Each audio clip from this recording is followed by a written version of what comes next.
Good evening and welcome to the Dissenting Goyim Show, episode 8, brought to you by Dyed and the Wool History Productions. And today we're going to have a action-packed show. We're going to talk about where the ruling class, the global ruling class comes from. We're going to talk about the Trump Peace Board. We're going to talk about the Gaza 20-point plan. We're going to talk about where we're at with Iran. And then we're going to talk about the Russian and Ukraine debacle, which is currently being served ultimatums by Vladimir Putin himself and the ghost of Catherine the Great. Now, before we get to that, we had to look back in time. We had to look back in time at specifically May 17th, 1787. Now, you're going to ask me what happened on May 17th, 1787. And the answer to that is the American founding fathers found themselves gathered at Independence Hall in Philadelphia, looking to restructure the government, not restructure the government to where they're creating an empire, national government, anything else like that.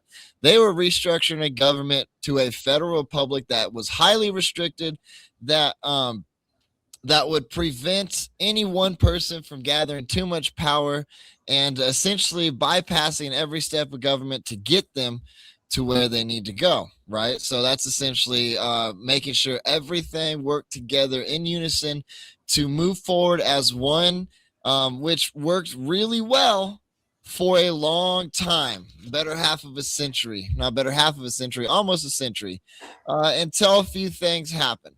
Now, because we serve a very unique spot, because we occupy a very unique spot in the global picture, we have to understand that there has been one policy that America kept during that time as a republic that essentially allowed us to survive, and that was the idea of neutrality. We stayed out of other people's business, we minded our own, and we lived by the idea that Washington set forward when he retired on his own.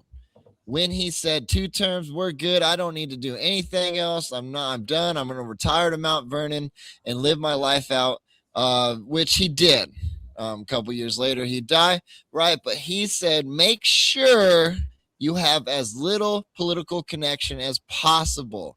Do not have these long-term relationships with these countries. Stay out of their business. Don't get involved. Don't try to be attached to them. Don't try to work as some kind of alliance. He said as little political connection as possible. Why would he say such a thing? Because Europe had its problems. More specifically, Europe had a Jew problem of overturning countries. You had, at that time when he issued that proclamation of neutrality, it was to say, well, we're not getting into this French Revolution. We're not getting in between the French and the English, and we're not going to essentially utilize our resources as such a young republic to busy ourselves. Right now, there was issue when that happened, but nonetheless, that was the pillar of American foreign policy. When Monroe showed up, Monroe took it a step farther.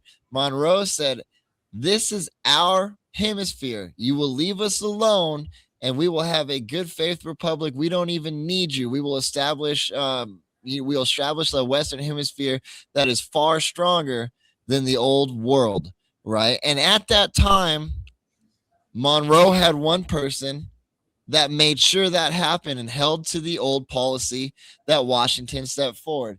He had Thomas Handyside Perkins. Now, Thomas Handyside Perkins, he may have been in East Asian markets, but he by no means was going to let this country get occupied, 1, by foreign invaders, 2, by foreign financial interests, and 3, get into foreign wars that will ultimately lead to the usurping of the other 2, right? And up until his death, he made sure that happened. In 1841, he wagged his finger in the face of the Rothschilds and arguably said, stay away from us. You're not allowed to be here. That is our policy, right? Of course, that's somewhat speculative, but we know that Thomas Handyside Perkins, if we kept by his word and what he did in his life, that was probably what was said at that meeting.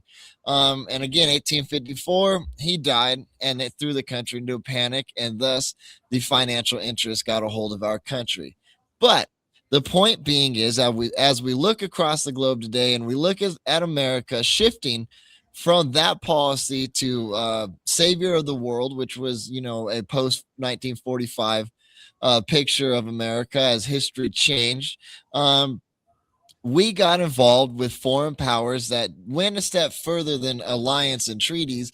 They completely took over our country. They took over our government. They took over our president as they wanted to.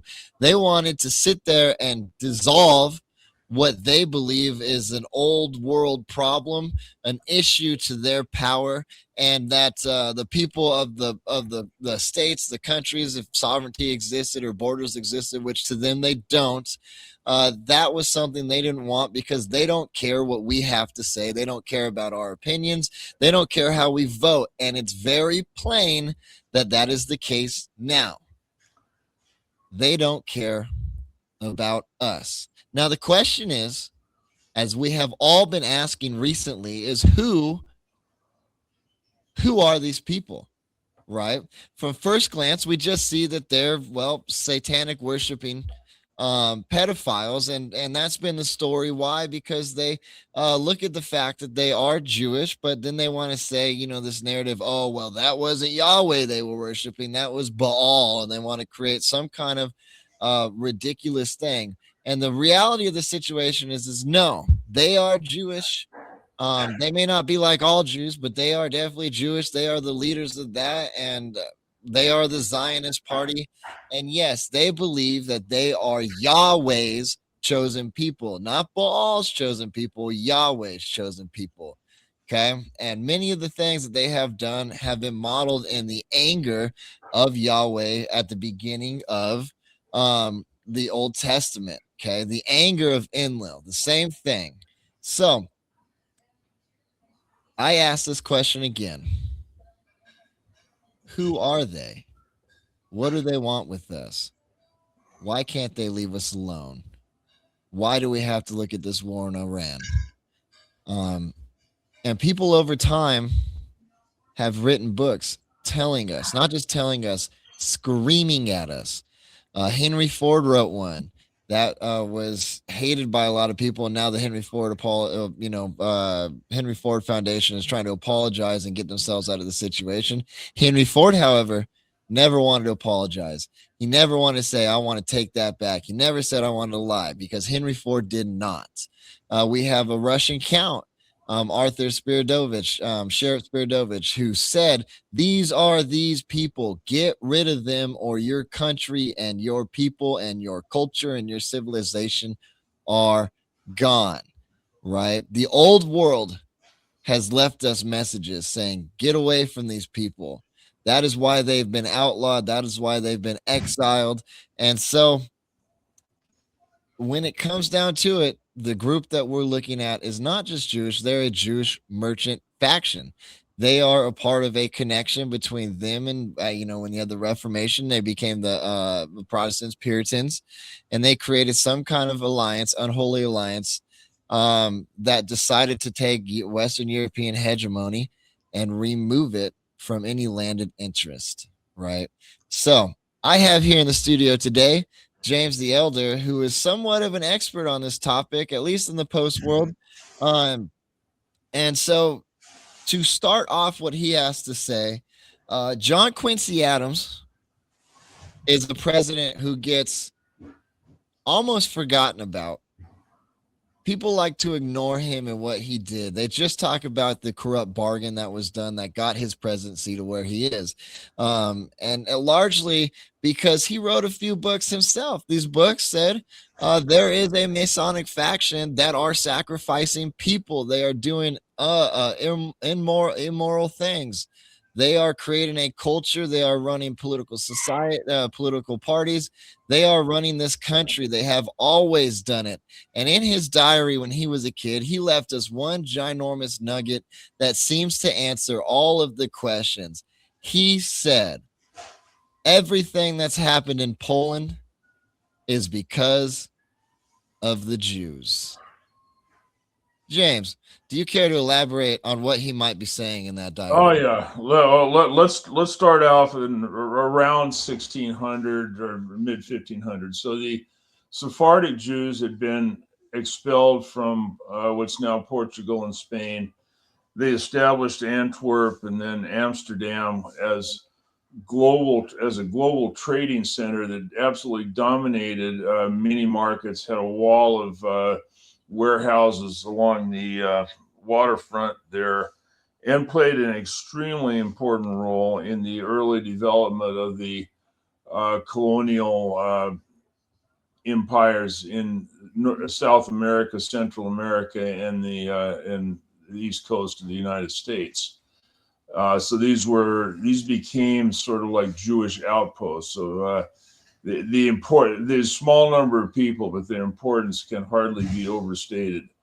Now, going to the east, we find a much larger Jewish population. So the commercial empire on the Spanish Netherlands, these were mainly Portuguese Sephardic families, a small number of people with a vast amount of wealth and a vast amount of control over the over global trade during that time period. But where you find the numbers of Jewish population is in what was the Kingdom of Poland, which was established by Teutonic Knights that took the land away from Slavic, the original Slavic residents. It was nominally Catholic, but going say to 1500, 60% of the Jewish population in the world was in this Kingdom of Poland, and it was referred to as the Jewish paradise. Why was that? Well, they were able to live autonomously in was called the Kahal system. They had their own legal system. They spoke their own language. They had minimal interaction with the Christian population there, apart from usury, lending money. So they produced vodka, alcohol in general, but especially vodka. And that created a dependency both in terms of borrowing money and drinking in the peasant population.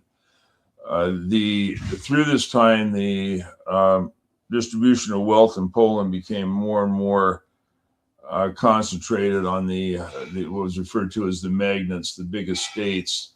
The middle tier people tended to lose their land, but they retained their political rights. So in 1633, they took a step to limit the magnates' ability to produce alcohol and to collect taxes and do other economic functions. So what they do? They outsource that to the Jews. So this became the Arenda system. And the Jews in Poland, especially outside of the urban areas, 50 to 60% of the heads of household were involved in the Arenda system, which they referred to as tax farmers. So the term Jew and tax farmer became synonymous. And as they moved into the Ukraine areas, they continued to expand. The role of the Jew as the representative of the magnates became bigger and bigger, and resisting the tax farmers was a capital offense. Eventually,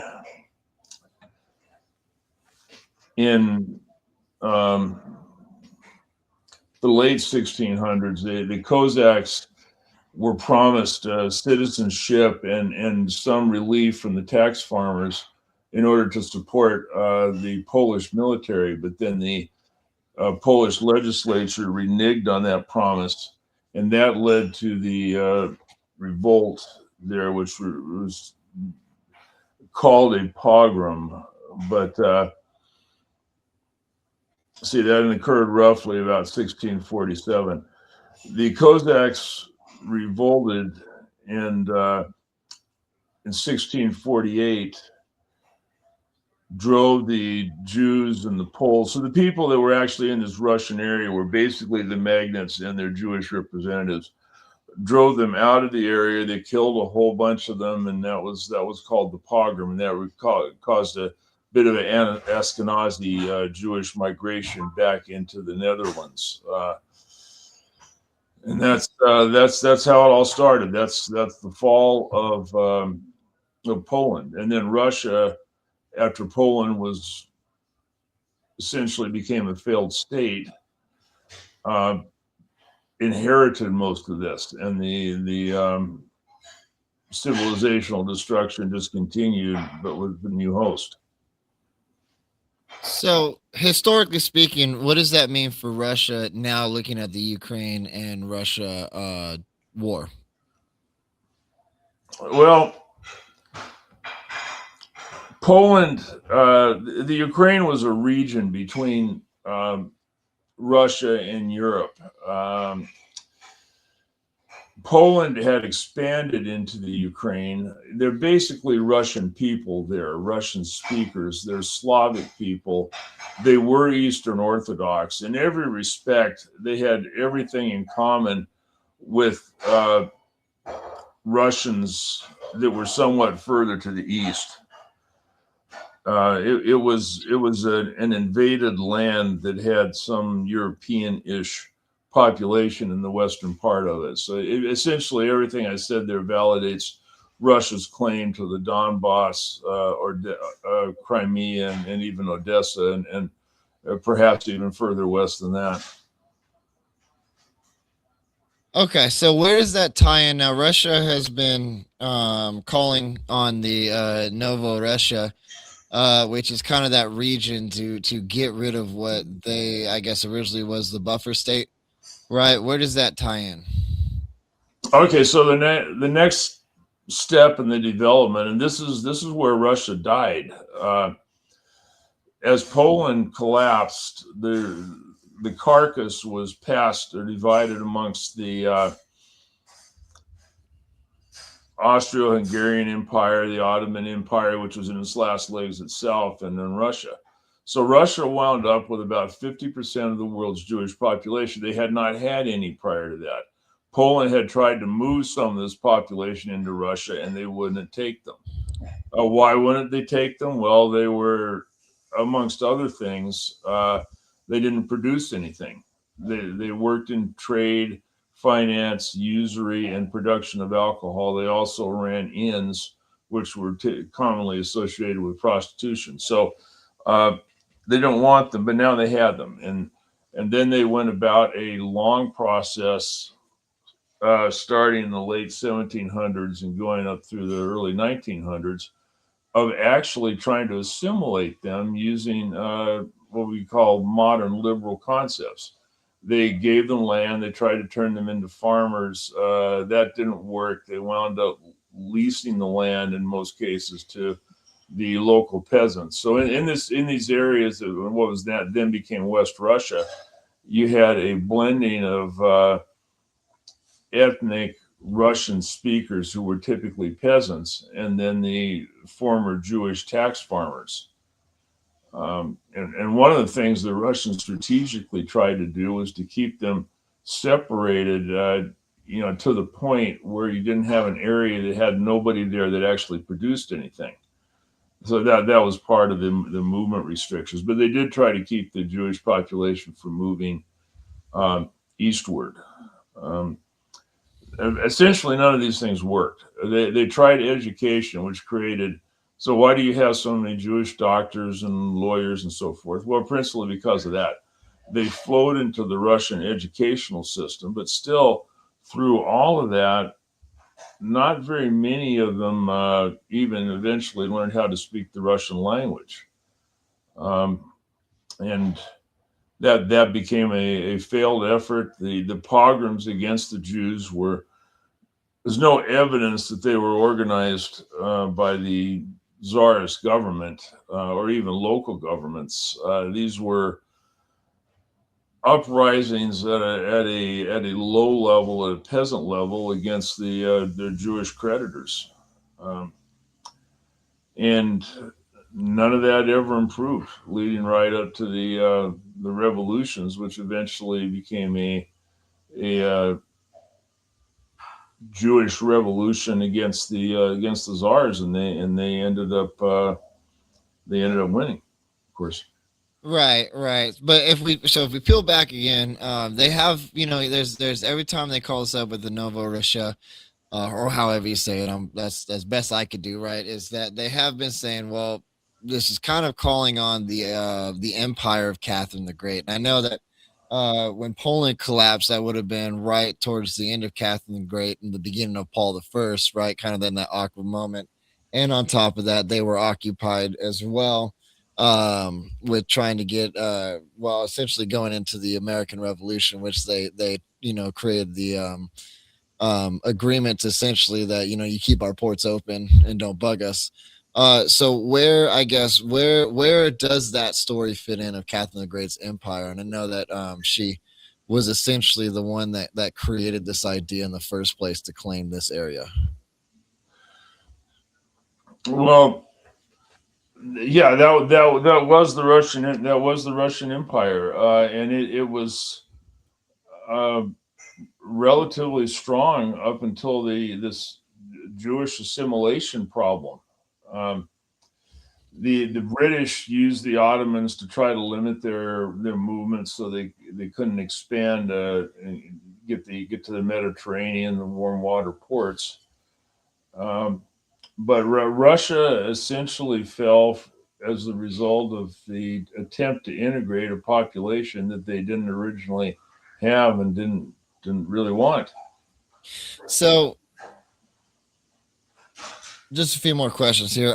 So to look forward in time, what was England? What was the English East India Company's problem?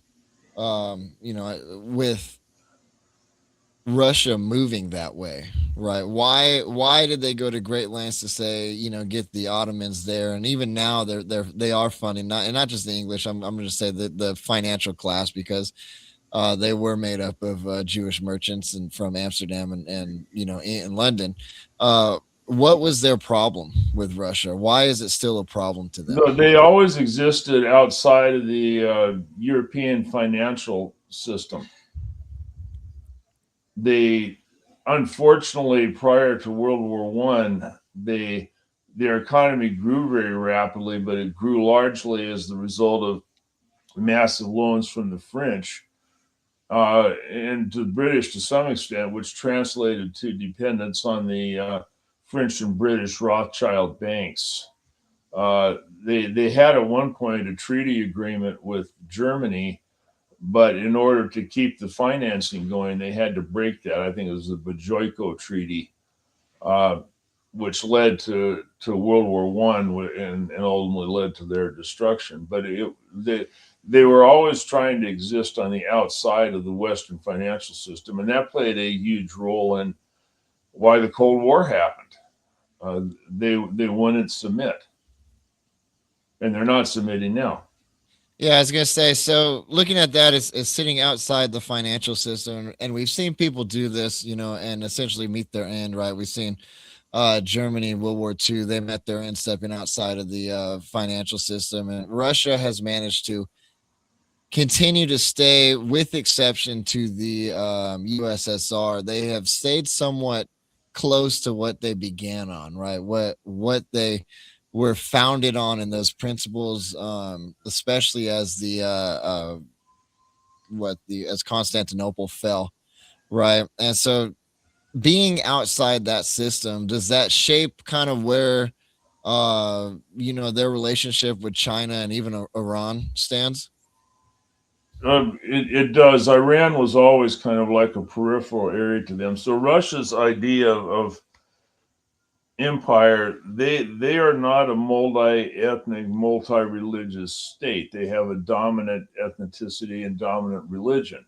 They tolerate other people. You can believe what you want, but you cannot overrun the society. You, if you're a minority, you don't become a majority because you don't you're not able to dictate to everyone else what they will or won't do or believe or so forth. Um, they show pretty much the same respect to other places.